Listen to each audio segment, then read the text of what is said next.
பிள்ளைகளே, 1 பேதுருவின் புத்தகம் 5வது அதிகாரம் 6வது வசனம் 7வது வசனம் இப்படி சொல்லுகிறது. ஆகையால் ஏற்ற காலத்திலே தேவன் உங்களை உயர்த்தும்படிக்கு அவருடைய பலத்த கைக்குள் அடங்கியிருங்கள். அவர் உங்களை விசாரிக்கிறவரானபடியினால் உங்கள் கவலைகளை எல்லாம் அவர் மேல் வைத்து விடுங்கள் என்று சொல்லப்பட்டிருக்கிறது. முதலாவது, நம் தேவனுடைய பலத்த கைக்குள் அடங்கியிருக்க வேண்டும். தெய்வ பிள்ளைகளே, ஏற்ற நேரம் நமக்கு ஒன்று இருக்கிறது.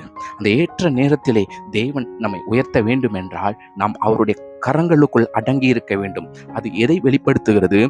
நம்முடைய தாழ்மையை வெளிப்படுத்துகிறது. நம்முடைய தாழ்மை ஒரு முத்திரையாக கிறிஸ்தவருடைய வாழ்க்கையில் இருக்க வேண்டும்.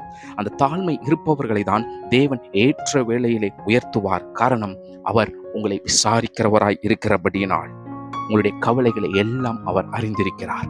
அவர் மேல் வைத்து விட வேண்டும். தேவன் மேல் வைத்து விடுங்கள்.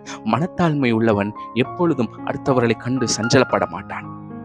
தன்னுடைய காரியங்களை தேவனிடத்திலே ஒப்பு கொடுத்து விடுவான். தேவனுடைய சமூகத்திலே ஒப்பு கொடுத்து விடுவான். காரணம், தேவன் என்னை விசாரிக்கிறவர் என்கிறதை அவன் அறிந்திருக்கிறபடியினால். ஆகவே தெய்வ பிள்ளைகளே, நம்முடைய எல்லா பயங்களையும், நம்முடைய எல்லா எதிர்பார்ப்புகளையும், நம்முடைய எல்லா கவலைகளையும் தேவன் பேரிலே வைத்தாலே போதும். அதுதான் உங்கள் ஒவ்வொருவருக்கும் சிறந்ததாக காணப்படும். நீங்கள் உங்களுடைய எல்லா கவலைகளையும் தேவனுடைய பாதத்தில் வைத்துவிட்டால் தேவன் எல்லாவற்றையும் பார்த்து கொள்வார். உங்களுடைய எல்லா பயங்களையும் கர்த்தருடைய சமூகத்திலே வைத்து விட்டால் ஏற்ற சமயம் ஒன்று உங்களுக்கு என்று வைத்திருப்பார்.